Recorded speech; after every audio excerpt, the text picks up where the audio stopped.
Hello, everyone. Welcome back to Just My Stupid Opinion on the 14th of June, 2019. I'm Adrian Lloyd.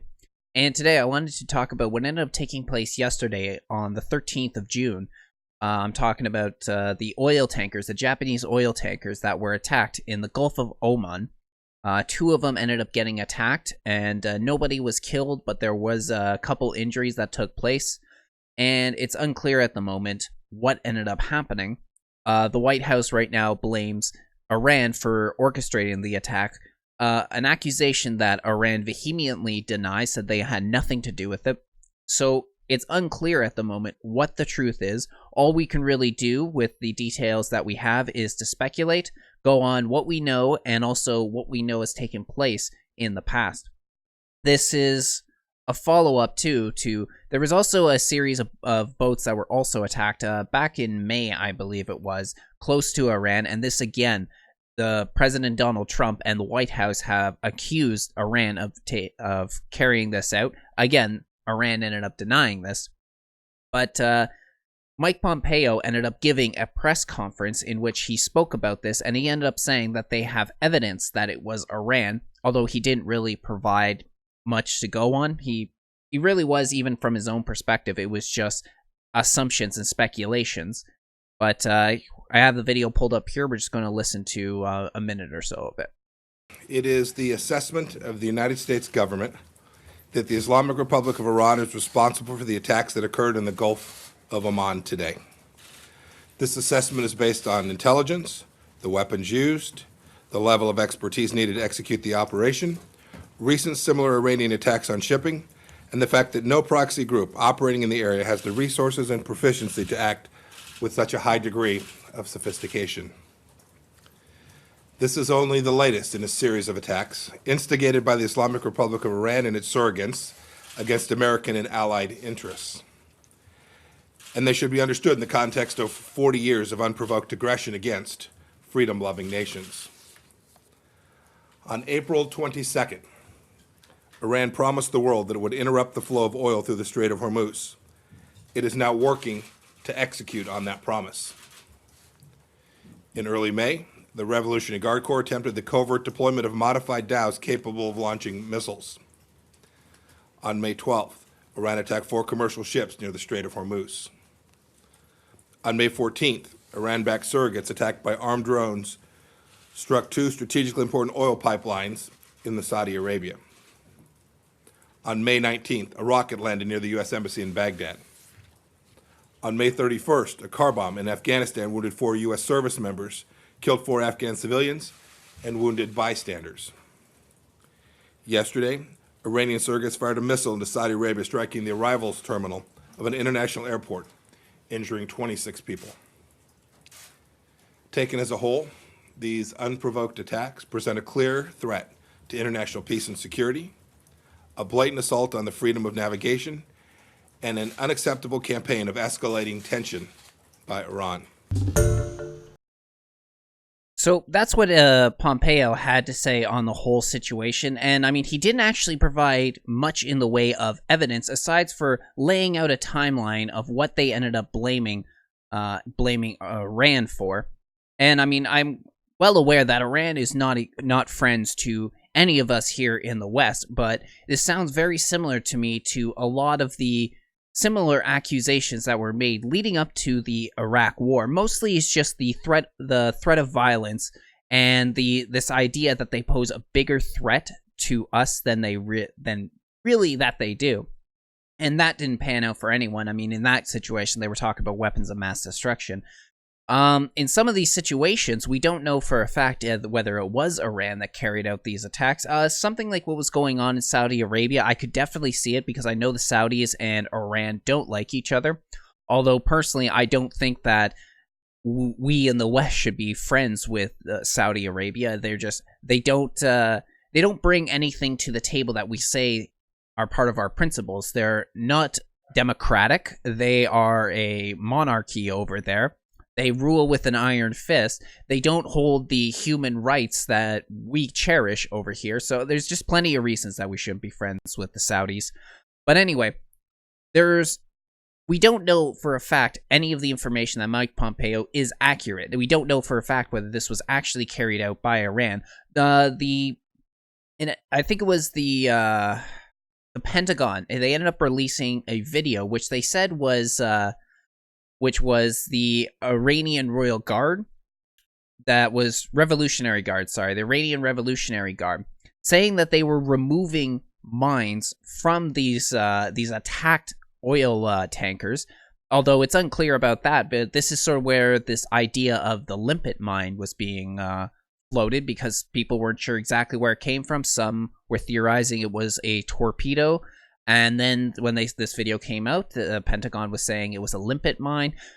This whole thing has been completely this idea of it being a torpedo or a mine has actually been refuted by the crew of the oil tankers itself.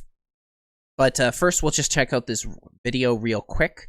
This is the one that ended up getting released by the Pentagon, which shows a boat over here, which is right next to those oil tankers. And it's really difficult to say what's going on in these videos, because it's black and white. I don't know why in the modern world, why you have just black and white video. And it's very grainy. It's unclear what exactly is going on. The thing is, too, why this idea of it being a limpet mine just doesn't make sense to me, is the fact that a limpet mine is supposed to be used under the water. You attach it to a vessel. It has to be attached by a human. It's not really, as far as I know, and I don't think anything has changed, it's always been one of those that has to be manually attached to a vessel by a human, maybe a scuba diver, an underwater soldier. But the fact that it would be attached above the water level doesn't make sense, because the whole idea of the limpet mine is it blows a hole in the hull underneath the water line, so that way your boat begins to get flooded, and if you can do enough damage or get enough of them to go off, it will sink your vessel. So this to me never really made sense that this would be a limpet mine. But as we're just looking through this, I have no idea what exactly is going on here. We have no idea if this is the Iranian Revolutionary Guard or not. We don't know what this boat is doing. So it's really difficult to say as of now what the situation is. I don't know if I had anything on here I wanted to talk about. But as I was saying, the crew of the Japanese oil tanker ended up refuting what was going on. We have here from the Daily Beast, Japanese tanker owner says U.S. is wrong about Gulf attack. Yataka Katada, the owner of one of the stricken fuel tankers crippled in the explosion in the Gulf of Oman on Thursday, says the U.S. is wrong about the way the attack was carried out. Speaking at a press conference in Tokyo on Friday, he contradicts Secretary of State Mike Pompeo and the U.S. Navy, which released a video that purports to show an Iranian patrol boat removing a limpet mine from the port side of the Kokuka Courageous. Katada said the ship was attacked on the starboard side by a flying object, not by a mine. Quote, "It seems that something flew towards them. That created the hole is the report I've received," Katada said, according to the Financial Times. "It seems there was a high chance that they were attacked by a flying object. The impact was well above the water. I don't think it was a torpedo." No, if it's above the water line, that completely blows out the idea that it is a torpedo, simply because a torpedo is a weapon that is used in the water for the same sort of reason that the limpet mines is that it's fired from a boat, and then a torpedo is much more devastating than a limpet mine. But it's the same sort of philosophy that when it slams into its target, it just creates a huge hole underneath the water line in order to sink the ship. So it's kind of unclear as of now. And then we got here the Washington Post. Japanese ship owner contradicts U.S. account of how tanker was attacked.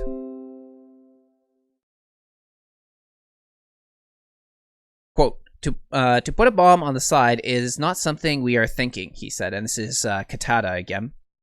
"If it's between an explosion and a penetrating bullet, I have a feeling it is a penetrating bullet. If it was an explosion, there would be damage in different places, but this was just an assumption or a guess." On Thursday, officials said the vessel, which had been carrying methanol from Saudi Arabia to Singapore, was first hit by what appeared to be an artillery shell towards the stern, causing a fire in the engine room that the crew members were able to extinguish. 3 hours later, the ship was attacked again on the same side in the center of the hull, at which point the captain felt it was no longer safe and ordered the crew to take to the lifeboats, officials said. Quote, "When the shell hit, it was above the water surface by quite a lot," Katada said Friday. "Because of that, there is no doubt it wasn't a torpedo."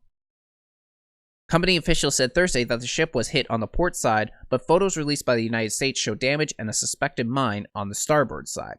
And this is sort of what we're seeing right here, is how it's over here on the starboard side, and or the right side for those who don't know the difference between port and starboard. So this is why it's really unclear as to what's going on at the moment. Now, the thing is that it doesn't make sense to me right now why Iran would attack these ships. Is because, one reason was because Shinzo Abe, the Prime Minister of Japan, was in Iran that very day for negotiations, for political talks with the Iranian government. So the fact that they would carry out such a brazen attack in broad daylight when the Prime Minister of Japan was present, just that doesn't really make sense to me. Another reason too is, don't get me wrong, it's not like Iranian and Japanese relations are really solid these days, because it would be wrong to say that, but their business interests line up without a doubt. See, Japan uses Iran for trying to get as an energy source. So this is where they get a lot of their oil from, which is exactly what these tankers were carrying, were oil products, methanol, I believe it's carrying. But I just quickly looked it up on Wikipedia before I came on here. It says Iran is Japan's third largest oil supplier after Saudi Arabia and the United Arab Emirates. So the fact that they sell oil to the Japanese and it's their third largest supplier, it doesn't make sense to me why they would attack a Japanese oil tanker in right about their own territory. It would make more sense if they were trying to gain competition to try and attack oil tankers that were coming from Saudi Arabia or the United Arab Emirates, to try and make it seem like those areas aren't safe. You should come to Iran, we'll keep your vessels safe, we'll sell you more oil. This would make more sense to me. But when I kind of look back and see the direction that these confrontations have been going ever since Trump came into the White House, it seems clear to me that they've been pushing for conflict against Iran. Now, I was no fan of the Iran nuclear agreement. I didn't think they did a very good job, and I felt that Iran circumvented it whenever they could. At least from what I've looked up, I've seen that there were, for instance, there was evidence. One of the big ones is evidence of sanitation going on in facilities that were supposed to be investigated in order to be clear that they weren't trying to create a nuclear weapon. And before people ended up coming in order to inspect them, it looked like the whole place had been sanitized. There were new facilities that were open despite the fact that this agreement was put into place. And in some situations, it was the Iranians who could send off samples to international bodies who would then test it for them. I think even in some situations, Iran was allowed to test their own facilities themselves. So I just thought it was a pretty bad deal. But definitely when Donald Trump shut down that deal, that put a wrench into relations with Iran. Not that they were great to begin with, but then ever since then, Trump has been taking shots at Iran, and it seems like he's trying to rile them up, and it seems like it may just be trying to push them into a state of war. Now I don't know for a fact that this is the case. I'm kind of just speculating here, but for a long time now, for several decades, the U.S. has had this Middle East policy where they've gone in, they bombed the hell out of it, and it hasn't done any favors for the people over there, and it most certainly hasn't done any favors for us over here as well, because all it's done is piss them off there even more. I would say this is probably one of the main reasons that we have such animosity towards the West from the Middle East these days, is because the funny thing is too is then we bomb the shit out of the Middle East, and then we import them as refugees over into our countries, and then we think that everything's going to be just fine. It's not logical. It really isn't logical at all. But when there's been the Iraq War, there's been the Afghanistan War, there's been America getting involved in Syria lately. There was the Tomahawk cruise missile attack just over a year ago that they did on Syria for a bullshit gas attack that never actually took place.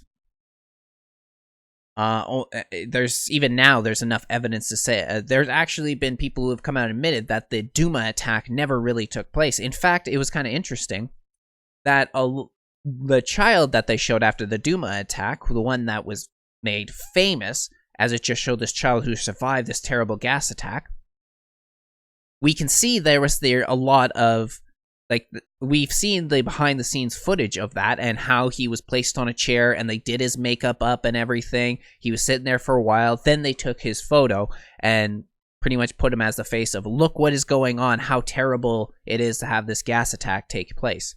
On top of that, there's been people who are reporting, and I believe these are coming from reports within the area, even from people who were on the ground during the Duma attack, that were saying that what ended up taking place that day was a sandstorm, and that's happened before many times. So people, they were coughing and hacking up a lung because they got sand into their lungs and stuff.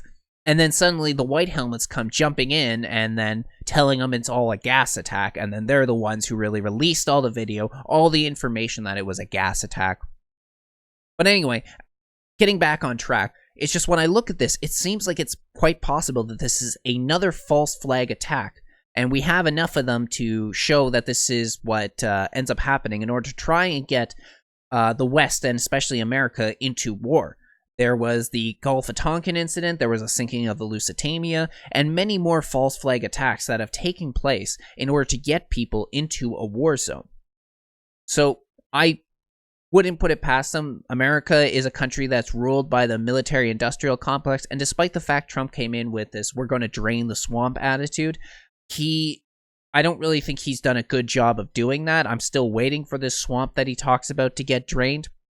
And he's even surrounded himself with a bunch of military personnel, a bunch of generals who have a reason to try and keep the military-industrial complex going.